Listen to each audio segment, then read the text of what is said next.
दोस्तों, महाराष्ट्र चुनाव में कौन आगे? क्या इंडिया अलायंस आगे चल रही है, यानी शरद पवार, उद्धव ठाकरे और राहुल गांधी की महाविकास अघाड़ी इंडिया, या फिर मोदी और शाह की टीम आगे चल रही है महाराष्ट्र चुनाव में?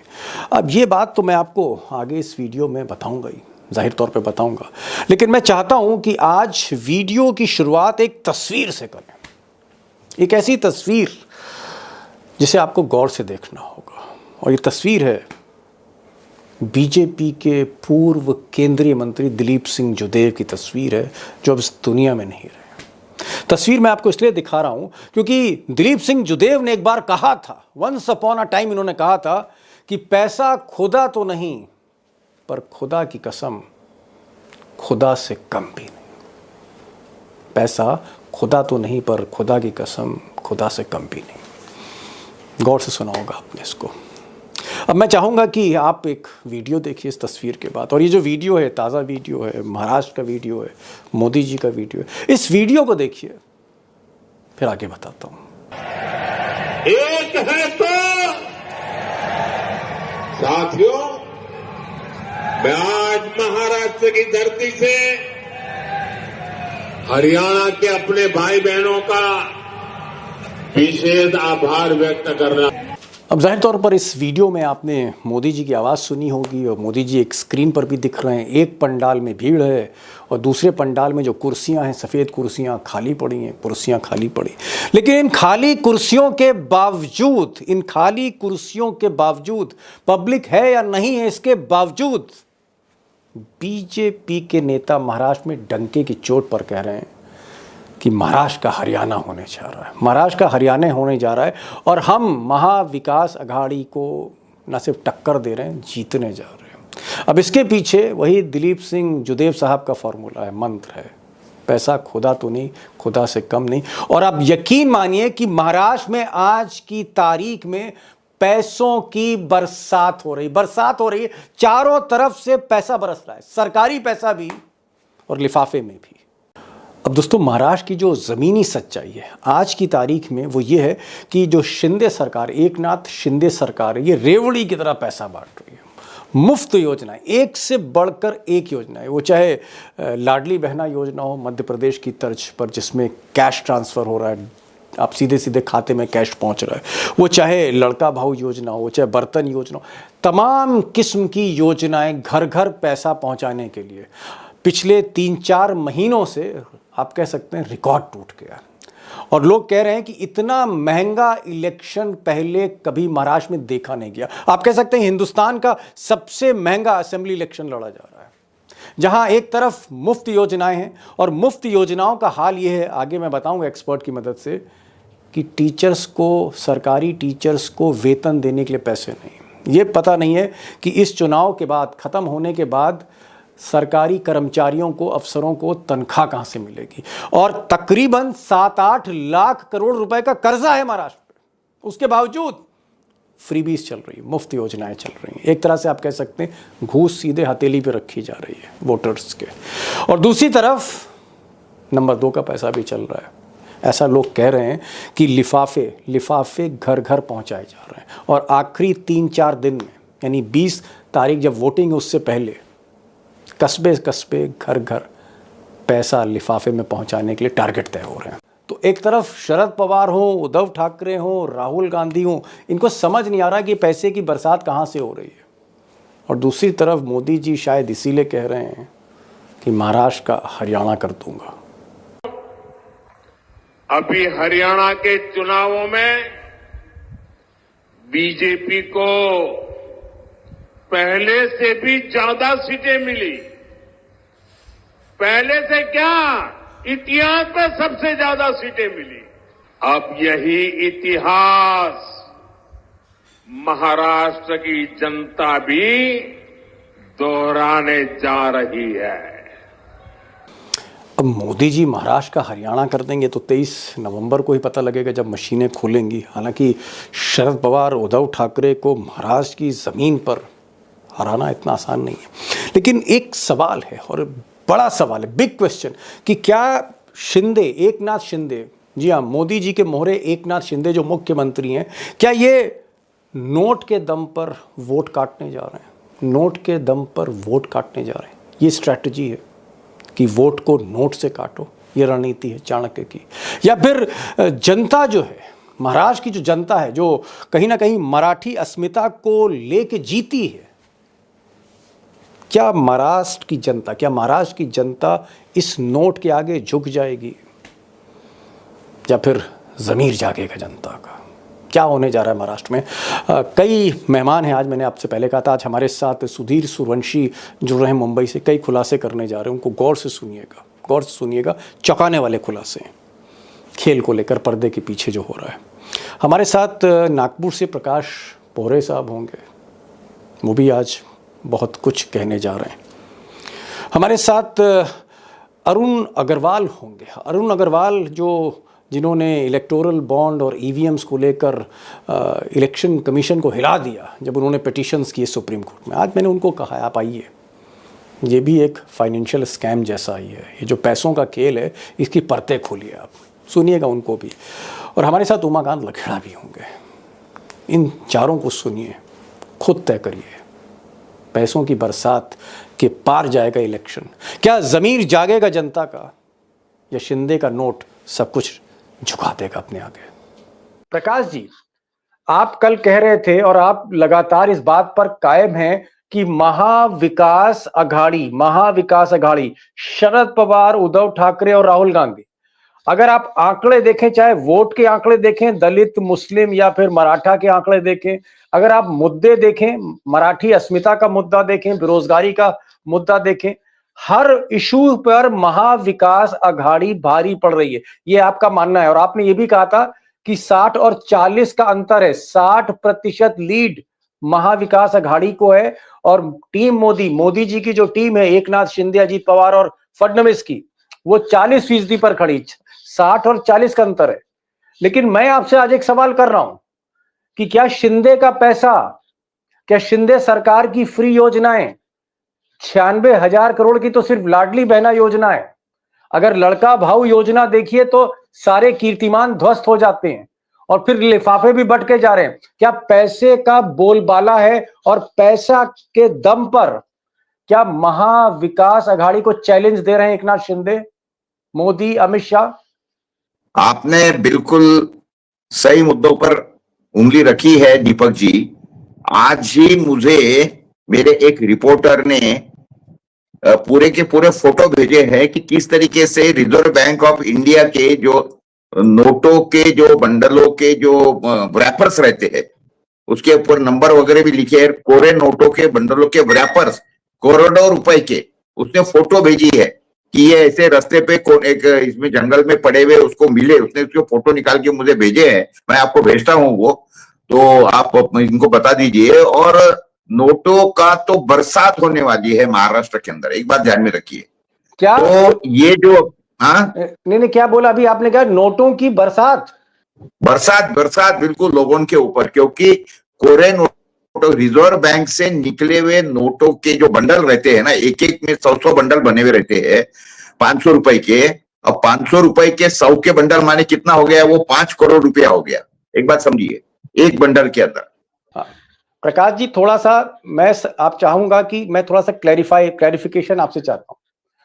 आपका कहना है कि नोटों के बंडल, पैसा बांटा जा रहा है, क्या ये जो पैसा बांटा जा रहा है, ये जो सरकारी योजना है जिसमें पैसा जा रहा है खातों में, मतलब सरकारी पैसा अलग से जा रहा है और ये नोट के बंडल अलग से जा रहे हैं? इसको क्लियर करिए। हाँ सर, देखिए सरकारी पैसा तो डीबीटी से जा रहा है ना, डायरेक्ट बेनिफिट ट्रांसफर है, अकाउंट में जा रहा है, उसका एक बार बाजू में रख दीजिए, वो तो इलेक्शन कमिश्नर ने देखना चाहिए। उसके बाद में जो बाकी के जो उसके ऊपर गवर्निंग अथॉरिटीज कंट्रोल है उन्होंने देखना चाहिए, उसके ऊपर हम अलग से चर्चा करेंगे। लेकिन मैं जो नोटों के बंडलों के जो बॉक्सेस रहते हैं, रैपर्स रहते हैं प्लास्टिक के, जिसके ऊपर पूरे नोटों का डिनोमिनेशन लिखा है, नंबर फ्रॉम टू फ्रॉम लिखा है, ऐसे रैपर्स मैं आपको फोटो भेजता हूं तो आप देख के दंग रह जाएंगे कि कितने नोट। एक तो ये एक मतदार संघ की बात बता रहा हूं मैं आपको, अगर महाराष्ट्र के अंदर 288 मतदार संघ है, चुनाव क्षेत्र है, तो उससे आप पता लगा सकते हो कि कितनी नोटें बट रही है, कितनी नोटें बट रही है।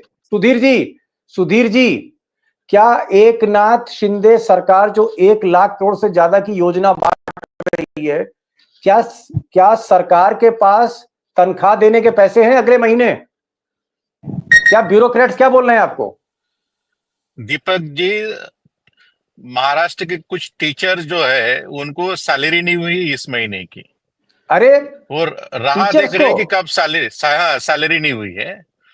दूसरी बात, जो ब्यूरोक्रेट से जो मंत्रालय में बैठे हैं वो भी बोल रहे हैं कि नेक्स्ट मंथ उनकी सैलरी होगी कि नहीं होगी, वो भी टेंशन में है।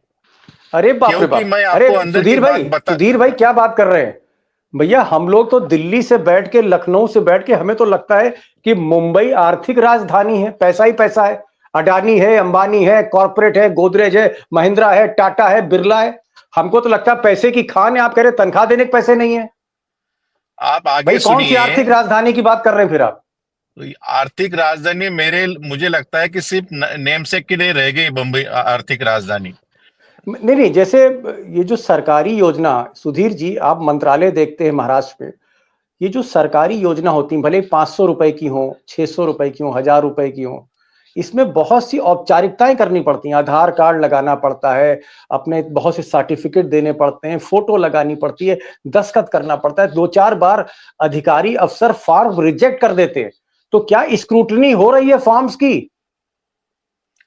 क्या लोगों को रोका भी जा रहा है कि पैसा नहीं देंगे? बिल्कुल बिल्कुल नहीं। जिसने भी फॉर्म भर है? दिया, उसके पास आधार कार्ड है, उसके पास पैन कार्ड है, उसके पास रेशन कार्ड है, कोई चीज स्क्रूटिनाइज नहीं हो रही है। उसके अकाउंट में एक बार फॉर्म आ गया, सिंपल फॉर्म, पैसा अकाउंट में आ गया। ऐसे अरे बहुत बाप रे से बाप, लोग हैं, उनके पास गाड़ी है, बंगला है, लेकिन उनके घर में भी लाड़की बहना है। ओहो, जो लोगों मतलब की जरूरत नहीं वो भी लाड़की बहना है। और कई ऐसे लोग हैं, उनके एक एक नाम से 10-10 अकाउंट ओपन किए गए अलग अलग, उन्होंने पैसा लिया है। ओहो, मतलब गरीब लोगों के लिए योजना, जो गरीब बहनें हैं उनके लिए योजना थी, लेकिन आप कह रहे हैं कि जिनके पास कार है, मोटरसाइकिल है, बंगला है, वो भी 10-10 खातों में पैसा ले रहे हैं। ना पैन बिल्कुल ले नंबर रहे। देखा जा रहा है, ना राशन कार्ड देखा जा रहा है, ना फोटो से फोटो मिलाई जा रही है, ना आधार कार्ड देखा जा रहा है। बस एप्लीकेशन आई और पैसा दे दिया। यानी जूते में दाल बट रही है, जूते में दाल बट रही है। आप कह रहे हैं कि ये ना कोई फॉर्म देख रहा है, ना कोई आधार कार्ड देख रहा है, बस उसने फॉर्म जमा किया और पैसा चला गया। सीधे सीधे रिश्वत है। अरुण जी, एक लंबी उम्र आपने सरकार के घोटाले, वो चाहे इलेक्टोरल बॉन्ड हो, ईवीएम हो, शेयर मार्केट के घोटाले, आप तो एक्सपर्ट हैं साहब घोटालों की जांच के, पीआईएल के। देश भर की तमाम बड़े मामले आपने जो है सुप्रीम कोर्ट में उसको तार तार कर दिया है। ये क्या हो रहा है महाराष्ट्र में अरुण जी? ये हो क्या रहा है? जूते में दाल बट रही साहब। दीपक जी, मैं आपको इसको बहुत सहज तरीके से समझाता हूं। अगर एक आदमी दारू पीता है और वो कर्ज लेता है और उसके बाद वो कंज्यूम करके और वो मर जाता है, तो उसका कर्जा उसके लड़के नहीं चुकाते। मान ले मैंने 1 लाख रुपए का कर्जा लिया और दारू पी गए, तो मेरी मृत्यु के बाद मेरी नेक्स्ट जनरेशन वो पैसा नहीं चुकाएगी। यहाँ पे क्या हो रहा है कि ये कर्जा लेके घूस दे रहे हैं, और ये घूस का जो पैसा जो चुकाएगी वो अगली जनरेशन चुकाएगी। उनको इसमें कोई फायदा नहीं मिला। वो पैसा उनके एजुकेशन के ऊपर नहीं खर्च हुआ, वो पैसा खर्च हुआ वोट खरीदने के लिए। तो आज के तारीख में अगर आप कैलकुलेट करेंगे तो ऑलरेडी हर इंडियन के ऊपर लाख रुपए से ऊपर का कर्जा है। ये कहां से आप चुकाएंगे? आप नोट छापेंगे, 80 रुपए का डॉलर 150 रुपए हो जाएगा। तो ये जो चीजें हैं कि आप कर्जा लेके कंज्यूम कर रहे हैं, ये नहीं कर रहे हैं कि आप कोई एसेट बना रहे हैं जिससे कि आमदनी हो। लेकिन आप ठीक इलेक्शन के 3 महीने पहले जैसे मध्य प्रदेश में किया और इलेक्शन जीत गए, उसी तरह आप यहां पर कर रहे हैं। तो ये और कुछ नहीं है, ये सरकारी पैसे, आपके हमारे पैसे से ये वोट की रिश्वत है, नंबर 1। ओके, मतलब सरकार के पैसे से सरकार चुनाव लड़ रही है, ये कहना चाह रहे हैं आप? जी जी जी। लखेड़ा साहब, आज जो ये रेवड़ी कल्चर एक नाथ शिंदे यानी मोदी जी के एक नाथ शिंदे बांट रहे हैं, मोदी जी का मैं आपको बयान पढ़ के सुना रहा हूं बीबीसी न्यूज 12 सितंबर 2022 का बयान है और उसमें कहा गया है कि prime minister Narendra Modi warned voters of a dangerous trend of politicians tried to buy the people by distributing freebies. He called this रेवड़ी culture. प्रधानमंत्री मोदी ने विरोध किया 2022 में। उन्होंने कहा कि यह बहुत ही खतरनाक ट्रेंड है। जिस तरह से रेवड़ी बांटी जा रही है, सरकार का भट्टा बैठाया जा रहा है और लोगों को खरीदा जा रहा है। लेकिन आज हम देख रहे हैं कि मोदी के आदमी ही लोगों को खरीद रहे हैं। जिसका मोदी ने विरोध किया था, मोदी के लोग वही कर रहे हैं। तो मजबूरी क्या है सर लकेड़ा साहब? मोदी ने प्रधानमंत्री जब से वो बने हैं 500 बार उनके जो भाषण हुए होंगे उसमें तमाम तरह के अंतर्विरोध हैं। और मेरा ये मानना है कि ये जो वोट इलेक्शंस में जो पैसे का जो इस्तेमाल हो रहा है, ये इस देश में लोकतंत्र को खत्म करने के लिए हो रहा है। कॉर्पोरेट का पैसा आप लोगों को ब्राइब कर रहे हैं।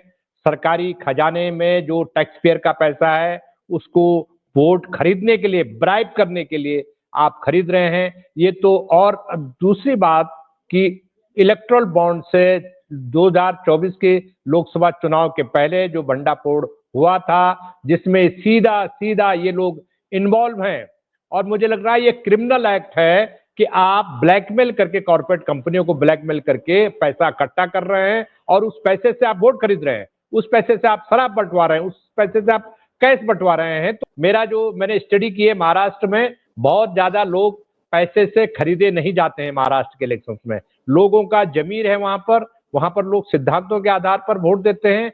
प्रकाश जी, मेरा सवाल यह है कि अगर पैसा बांटा जा रहा है, नंबर 1 का पैसा भी बट रहा है सरकारी योजनाओं के जरिए, नंबर 2 का पैसा नकद में लिफाफों के जरिए जा रहा है, क्या पैसे के बल पर ऐसा तो नहीं है कि शरद पवार, उद्धव ठाकरे और राहुल गांधी महाविकास अघाड़ी पर शिंदे, फडणवीस, मोदी शाह भारी पड़ जाएंगे? ऐसा तो नहीं है कि कहीं धीरे धीरे चुनाव तो नहीं पलट रहा? आपको कुछ आशंका हो रही है? कहीं खेल तो नहीं हो रहा है? नहीं, आशंका नहीं है। मुझे बहुत डर लग रहा है इस बात का, क्योंकि देखिए ये सरकार अगर वापिस, हाँ डर लग रहा है मुझे, क्योंकि महाविकास आघाड़ी की सरकार अगर महाराष्ट्र में अगर आ गई तो साहब हमारे महाराष्ट्र का तो बिहार हो जाएगा, इतना मैं बोलूंगा आपको। इतनी बेकार, हाँ महायुति की सरकार अगर सत्ता में वापिस आ गई तो वाकई में गुंडा राज पूरे के पूरे इसके अंदर आ जाएगा। ये लोग, इतने शब्द है मराठी के अंदर, माज जाएंगे ये लोग, क्योंकि इन्होंने अधिकारियों को ऑलरेडी खुला छोड़ दिया है। नगर पालिका है, ये जिला परिषद है, कारपोरेशन है, इनके अंदर अधिकारियों का राज है। वहां तो इतनी लूट चल रही है जिसकी कोई हद नहीं है। इस पैसे के दम पर क्या क्लोज फाइट है या आपको लोकसभा जैसा नतीजा दिख रहा है? क्योंकि लोकसभा एक तरफा था, 48 में से 30 सीटें इंडिया अलायंस ने जीती थी और 17 सीटें जो है मोदी की टीम ने जीती थी। तो आपको लग रहा है एक तरफा फाइट है या पैसा जो पंप किया गया है इसकी बदौलत फाइट बहुत तगड़ी, कांटे की टक्कर है? हो रही है, वैसी हो रही है। दूसरा इसके लिए रीजन जो रहेगा, मेन जवाबदार पार्टी जो रहेंगी वो कांग्रेस रहेंगी, क्योंकि कांग्रेस पार्टी के अंदर बीजेपी के बहुत स्लीपर सेल्स हो रहे हैं। उन्होंने बराबर कांग्रेस के जो सीटें जिस तरीके से टिकटें सही आदमी को बांटना चाहिए थी वो वैसे बटी नहीं है। तो एक तरफ पार्टी के अंदर रोष है, जो अच्छे लोग हैं बेचारे, तीनों भी पार्टियों की बात बोल रहा हूं मैं आपको, इन्होंने गलत टिकटें बांटी है, उसके कारण पार्टी में अंतर्गत विरोध है। पार्टी के लोग मायूस है, अच्छे जो लोग हैं वो मायूस है, वो काम नहीं कर रहे हैं, और एक तरफ इतना पैसा बट रहा है, तो आप कहां रोकेंगे लोगों को? लेकिन आपने एक बड़ी बात कही, आपने कहा कि भाई क्योंकि कुछ दिन पहले शुरुआत में प्रकाश जी कह रहे थे कि जो अंतर है वो 75-25 का है। 75% महाविकास अघाड़ी के जीतने के चांसेस थे, 25% महायुति के। आज वो कह रहे हैं कि कांटे की टक्कर लग रही। सुधीर जी भाई, आपको क्या लग रहा है कि पैसे का ये जो बोलबाला है, ऐसा तो नहीं है कि इतना इफरात में जो पैसा बट रहा है कहीं चुनावी पलट दे? देखो, वो पॉसिबिलिटी हम रूल आउट नहीं कर सकते, क्योंकि जिस तरीके से मैंने वेस्टर्न महाराष्ट्र का रिपोर्ट लिया, शुरू में ऐसे रुझान थे और शुरू में ऐसे ट्रेंड है कि शरद पवार की पकड़ मजबूत है, वहां पे वो स्विंग करेंगे। लेकिन अभी चीजें अलग सुनाई पड़ रही है वेस्टर्न महाराष्ट्र में। तो वहां पे ऐसा चल रहा है कि शिंदे गुट के, बीजेपी के जो कुछ विधायक है अजीत पवार के, इतने पैसे बांट रहे कि सामने वाला कैंडिडेट सरप्राइज हो गए कि उनको कैसे काउंटर किया जाए। तो उनके पास कोई रेमेडी नहीं ये चीजों को, रेवडी को काउंटर करने के लिए, जो नंबर 1 और नंबर 2 की। तो उसके वजह से वहां पे जो सीटें एकदम प्लस में लग रही थी शरद पवार की पर्टिकुलरली, वो सीटों पे काफी फाइट होने वाले, जैसे वहां पे 60-40 रेशियो लग रहा था मुझे महाविकास आघाड़ी का, लेकिन अभी 50-50 लगने लग गया है, क्योंकि पैसे की बरसात हर गांव में, हर चौराहे में हो रही है। ओके ओके, बड़ी बात आपने कही। आपने कहा कि ना सिर्फ लीगल पैसा बट रहा है बल्कि लिस्ट तैयार हो रही है, वोटर्स की लिस्ट तैयार हो रही है। एक एक आदमी, एक एक वोटर जो बस्तियों में रहता है उसकी हथेली पर पैसा रखा जाएगा, लिफाफे बांटे जाएंगे आखिरी 2-3, यानी अगर 20 तारीख को महाराष्ट्र में वोटिंग है तो 17, 18, 19 तारीख से लिफाफे पहुंचना शुरू हो जाएंगे। बहुत ही ऑर्गेनाइज तरीके से, बहुत ही organise, well planned corporate structure की तरह पैसा बांटा जाएगा, ऐसा सुधीर जी कह रहे हैं। अरुण दूसरी जी, दीपक आप जी, आप तो सुनिए, आप दूसरी बात आपको मैं कहना चाहता हूँ। शरद पवार ने भी एलिगेशंस किया है, जो भी को कैश आ रही है वो पुलिस के वैन में आ रही है रूलिंग पार्टी की, तो उनको कोई रोकने वाला नहीं है। तो बाकी अपोजिशन की जो भी डिस्ट्रीब्यूट करना है वो तो पकड़े जा रहे हैं इलेक्शन कमीशन के, जो भी उनके स्क्वाड के थ्रू, जी, लेकिन रूलिंग पार्टी का पैसा तो पुलिस के वैन में आ रहा है, वो पुलिस के वैन ओके। से बांटा जा रहा है। शरद पवार का कहना है, सुधीर जी ने कहा, शरद पवार सीनियर मोस्ट नेता हैं आज की तारीख में महाराष्ट्र के। उनका कहना है कि पुलिस की गाड़ियों में पैसा आ रहा है। अब ये मुझे लगता है कि ये एक ऐसा आरोप है शरद पवार का जिसकी जांच चुनाव आयोग को करनी चाहिए। अरुण जी, चुनाव आयोग को आप बहुत करीब से देखते हैं और जितने भी बड़े मामले हैं जहां पर इलेक्शन की गड़बड़ी है, ज्यादातर मामलों में आपने पीआईएल करी है, इलेक्टोरल बॉन्ड से लेकर सारे ईवीएम के मामले। क्या इसमें चुनाव आयोग के हाथ बंधे हुए हैं? अब हमारे देश में कोई टीएन सेशन जैसा चीफ इलेक्शन कमिश्नर रहा नहीं, तो क्या सुप्रीम कोर्ट को हस्तक्षेप करना चाहिए? भाई, इसका इलाज क्या है अरुण जी? क्या ये इलेक्शन से कुछ महीने पहले इस तरह की योजनाओं पर बैन लगना चाहिए? कम से कम सरकारी पैसा तो रोका जाए। भाई, लिफाफा तो कोई नहीं रोक पाएगा, कौन किसको बांटने से पैसा रोक पाएगा? अगर दारू बट रही है चोरी छुपे रात में या लिफाफे बट रहे तो इसको तो कोई रोक नहीं सकता, लेकिन कम से कम ये जो मुफ्त योजनाएं हैं, 5-5, 6-6 हजार लोगों को हाथ में दिया जा रहा है, तो क्या इलेक्शन के आसपास ऐसी योजनाओं को रोकना चाहिए, प्रतिबंध लगना चाहिए, 6 महीने का पीरियड होना चाहिए? कोई सुझाव है आपका?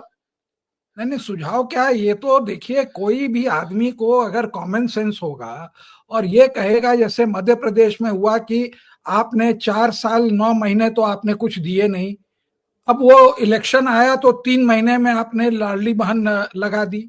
और सबसे बड़ी बात, मतलब इतना निकम्मा है ये चुनाव आयोग कि इलेक्शन के पोलिंग डे सुबह में पैसा पहुंच रहा है। ये हुआ था कि नहीं? आप ही लोगों ने रिपोर्ट किया जी। जब इलेक्शन, तो आप ऑफिशियली घूस दे रहे हो और उसको वो बैन नहीं कर रहा है, तो मतलब कि कुछ। और सबसे बड़ी बात जो हमने आपको बताई, आपको मैं वो उनका, जैसे राजीव कुमार हैं तो हर चीज का क्रेडिट लेना चाहते हैं, तो वो ये दिखाना चाहते थे कि देखिए हमने कितना अवैध पैसा सीजर किया, तो उन्होंने एक जो है प्रेस नोट निकाल दिया ऑफिशियली और ब्रेकअप दे दिया। अब वो फंसेंगे, हम जाएंगे कोर्ट। हम सोच रहे हैं, कल हमने देखा उसको कि जब 8,000 करोड़ आपने पकड़ा तो ये किसका पैसा था? पूरे हिंदुस्तान में आप इतना तेज हो कि 8,000 तो पकड़ लिया, बट ये पैसा किसी का तो होगा। एक भी कैंडिडेट क्या बार हुआ?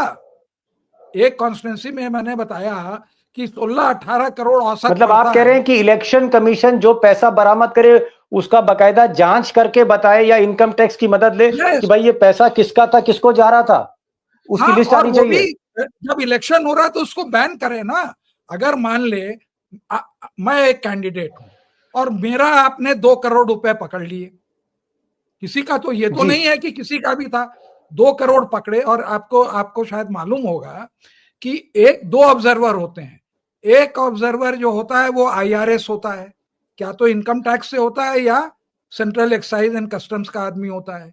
उसका काम ही खाली यही है कि कौन कितना खर्चा कर रहा है उसके ऊपर अंकुश लगाए या पता करे, तो क्या पूरे सरकार के 540 कॉन्स्टिट्यूएंसी में जितने ऑब्जर्वर थे, जितने रिटर्निंग ऑफिसर थे और ये जो है चीफ इलेक्शन कमिश्नर थे, सब निकम्मे हैं?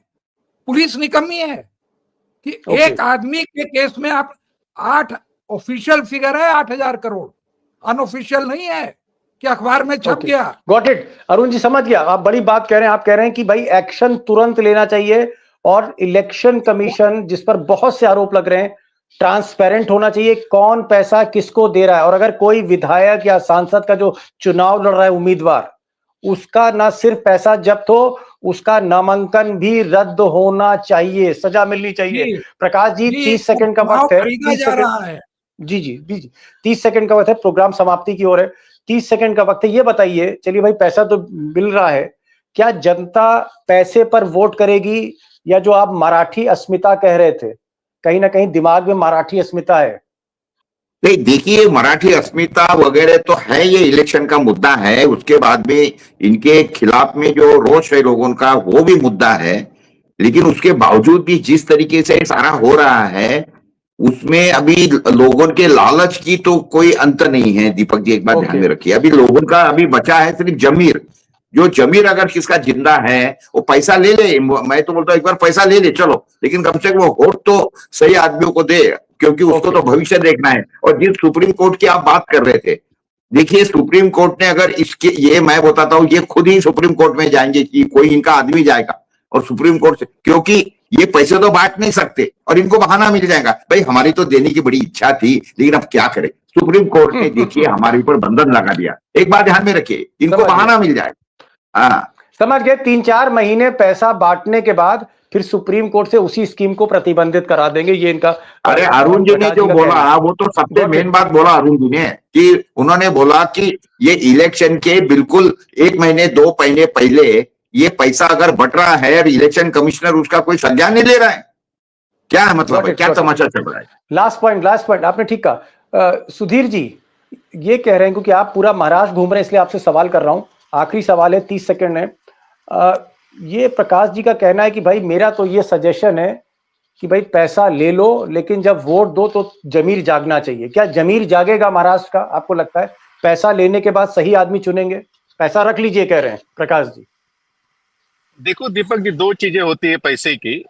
एक तो पैसा आपने बांटा, उसका 100% इफेक्ट होगा ऐसा कोई गारंटी नहीं रहती।